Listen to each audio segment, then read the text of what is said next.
दुनिया के बड़े बड़े म्यूजियम्स और आर्ट गैलरीज में ऐसी हजारों पेंटिंग्स टंगी हैं जो सदियों पुरानी हैं। इनमें से कुछ आर्ट पीसेस अपनी खूबसूरती के लिए जाने जाते हैं तो कुछ अपने पीछे छुपे किसी गहरे राज के लिए। आर्ट हमेशा से इंसान की रूह, उसके इमोशंस और उसके डर को कैनवास पर उतारने का एक जरिया रहा है। लेकिन अक्सर ये सवाल लोगों के दिमाग में आता है कि क्या कैनवास और ऑयल पेंटिंग से बनी एक तस्वीर सच में किसी का घर जला सकती है? क्या एक बेजान पेंटिंग के अंदर इतनी डार्क एनर्जी हो सकती है कि जहाँ भी उसे रखा जाए वहाँ आग लग जाए और सब कुछ राख बन जाए, जबकि उस तस्वीर पर आग की लपटों का कुछ असर तक ना हो?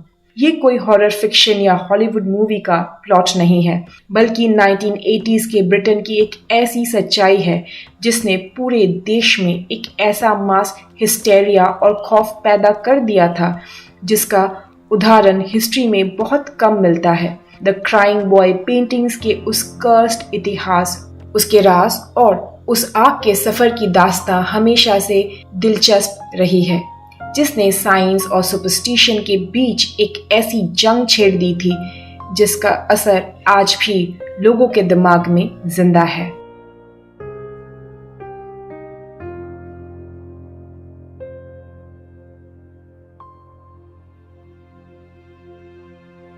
इस कर्स की शुरुआत को समझने के लिए 1980s के ब्रिटेन से निकलकर सेकेंड वर्ल्ड वॉर के बाद के यूरोप में लौटना होगा। 1950s का दौर था जब इटली और स्पेन की गलियों में युद्ध की वजह से तबाही मची हुई थी और हजारों बच्चे ऑर्फन हो चुके थे। उनके माँ बाप वॉर में मारे गए थे और ये बच्चे भूखे प्यासे सड़कों पर घूमते थे। इन्हीं सड़कों पर एक इटालियन पेंटर घूमा करता था जिसका नाम था ब्रूनो अमाडियो, लेकिन आर्ट की दुनिया में लोग उसे उसके स्यूडोनिम जियोवानी ब्रैगोलिन के नाम से ज्यादा जानते थे। ब्रैगोलिन एक क्लासिकली ट्रेन्ड पेंटर था, लेकिन वॉर के बाद उसने महसूस किया कि सड़कों पर रोते हुए उदास बच्चों के चेहरों में एक अजीब सा इमोशन है जो लोगों को अपनी तरफ खींचता है।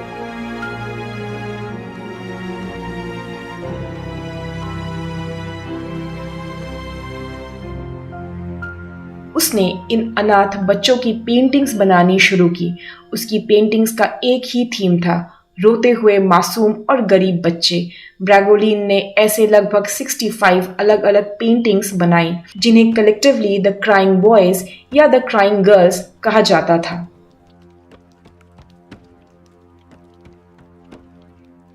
इस सिलसिले में एक पुरानी कहानी डॉन बोनिलो नाम के एक बच्चे से जुड़ी है।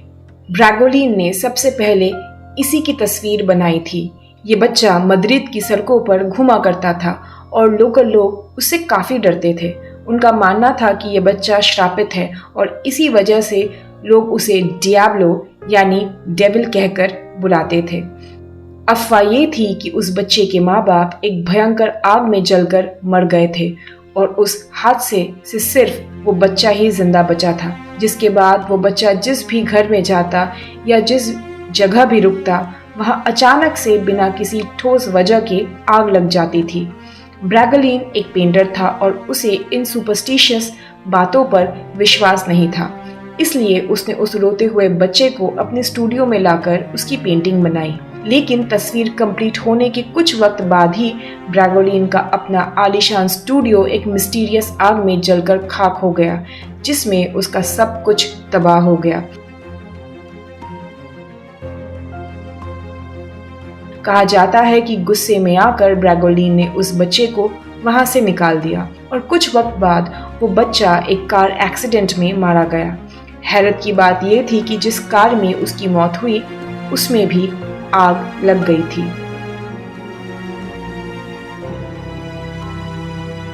1970s और अर्ली 1980s आते आते द क्राइंग बॉय का प्रिंट ब्रिटिश वर्किंग क्लास परिवारों का एक सबसे फेवरेट डेकोरेशन पीस बन चुका था।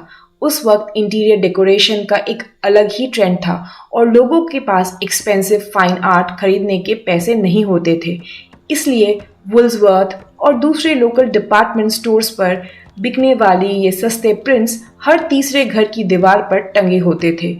एक रोते हुए मासूम बच्चे की तस्वीर लोगों के अंदर एक ममता और दया का इमोशन जगाती थी, जिसके चलते लोग इसे अपने लिविंग रूम्स, डाइनिंग हॉल्स और यहाँ तक कि बच्चों के बेडरूम्स में भी लगाते थे। करीब एक डिकेड तक सब कुछ बिल्कुल नॉर्मल रहा।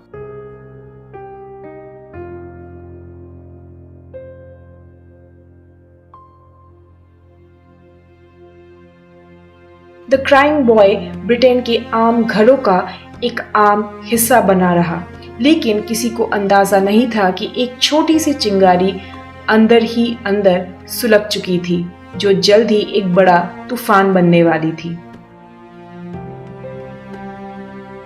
घटना 4 सितंबर 1985 की है, जब रॉन और मे हॉल नाम के एक ऑर्डिनरी कपल अपने घर में थे। अचानक उनके किचन में रखे चिप पैन में आग लग गई और वो इतनी तेजी से फैली कि उन दोनों को घर से बाहर भागने तक का भी ठीक से मौका नहीं मिला। कुछ ही मिनटों में उनका पूरा घर आग की भयंकर लपटों से घिर गया। जब फायर ब्रिगेड ने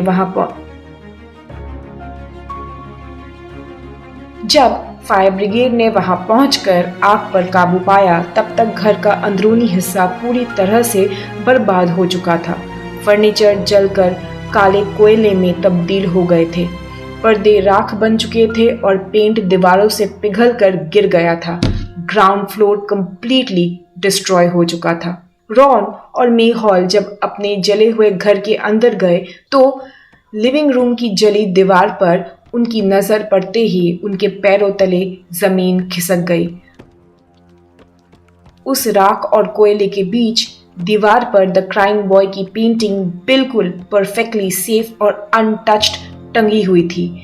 फ्रेम हल्का सा काला जरूर हुआ था, पर उस रोते हुए बच्चे का चेहरा और कैनवास का एक धागा भी नहीं जला था। घर के हेवी वुडन फर्नीचर्स जल गए थे और प्लास्टिक पिघल गया था, लेकिन एक सस्ता कागज और कैनवस पर बना प्रिंट आग के ठीक बीचों बीच बिल्कुल सलामत था।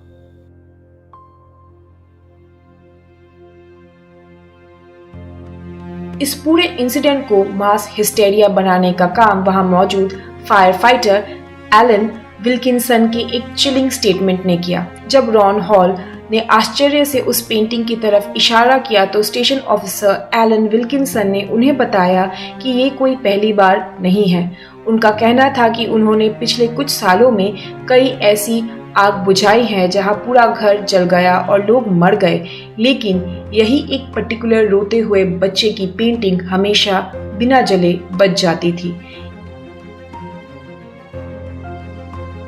एक एक्सपीरियंस्ड फायर फाइटर जो हमेशा लॉजिकल और प्रैक्टिकल बातों पर विश्वास करता है, उसके मुंह से ऐसी बात सुनना बेहद हैरत अंगेज था। विल्किंसन का कहना था कि उन्हें इस पेंटिंग की सुपरनैचुरल पावर्स पर विश्वास तो नहीं है, पर कोइंसिडेंस भी इतनी बार नहीं हो सकता कि हजारों डिग्री की आग में सिर्फ यही एक पेंटिंग्स हर बार प्रॉपर्ली सेफ बच जाए।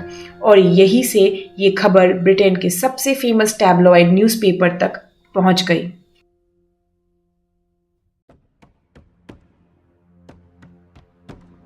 सितंबर 1985 को ब्रिटेन के सबसे पढ़े जाने वाले और सबसे सेंसेशनल न्यूज़पेपर द सन ने एक फ्रंट पेज हेडलाइन छापी, जिसे देखकर पूरे देश में खलबली मच गई। हेडलाइंस में इस घटना को blazing curse of the crying boy यानी रोते हुए बच्चे का जलता हुआ श्राप बताया गया था। आर्टिकल में रॉन और मे हॉल की पूरी स्टोरी के साथ फायर फाइटर एलन विल्किंसन का कोट बोल्ड लेटर्स में छापा गया था।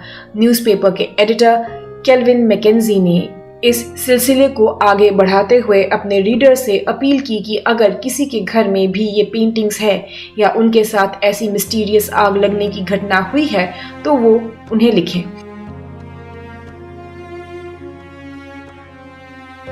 अगले ही दिन से न्यूज़पेपर के ऑफिस में फोन कॉल्स और लेटर्स का एक तूफान सा आ गया, जो शुरुआत में सिर्फ एक स्ट्रेंज कोइंसिडेंस लग रहा था, अब वो एक नेशनल क्राइसिस बन चुका था। हजारों लोगों ने अपने डरावने एक्सपीरियंस शेयर करना शुरू किया। सरे की एक औरत ने बताया कि उन्होंने ये पेंटिंग खरीदकर अपने घर में टांगी थी और ठीक 6 महीने बाद उनके घर में अचानक आग लग गई, जिसमें सब कुछ बर्बाद हो गया सिवाय उस पेंटिंग के।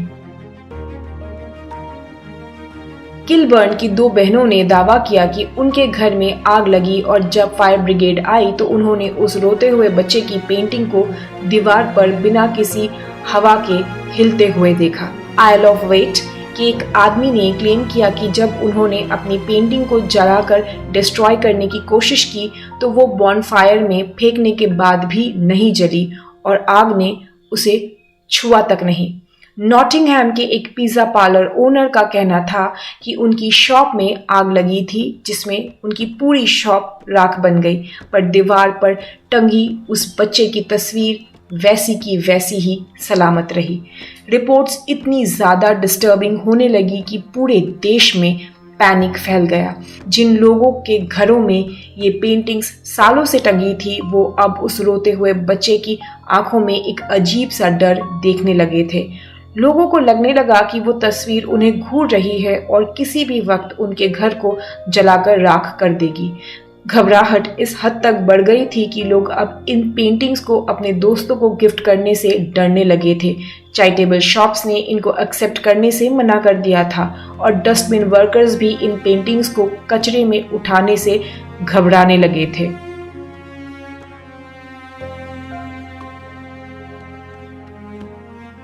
जब हिस्टेरिया आउट ऑफ कंट्रोल होने लगा तो द सन न्यूज़पेपर ने पब्लिक को एक सॉल्यूशन ऑफर किया। उन्होंने हेडलाइन छापी जिसमें लोगों ने अपने घरों की पेंटिंग्स उन्हें भेजने के लिए कहा ताकि वो इस श्राप को जला सके। न्यूज़ रूम का एड्रेस पब्लिक होते ही कुछ ही दिनों के अंदर ऑफिस के बाहर पेंटिंग का एक बड़ा पहाड़ बन गया। रॉयल मेल और पोस्टमैन दिन रात इन तस्वीरों को बंडल्स में भरकर न्यूज़ ऑफिस ला रहे थे, क्योंकि हर कोई उस तस्वीर से जल्द आजादी चाहता था।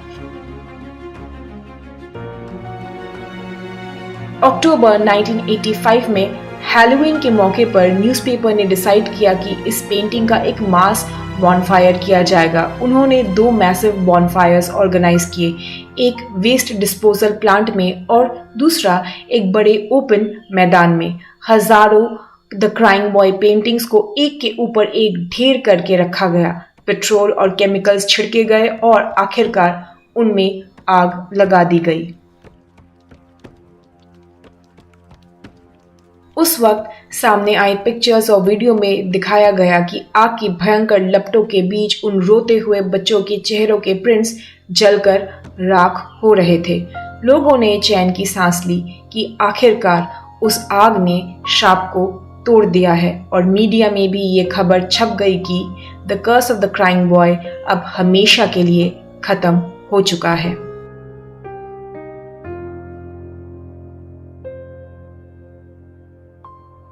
इसी के साथ आज की कहानी यही खत्म होती है।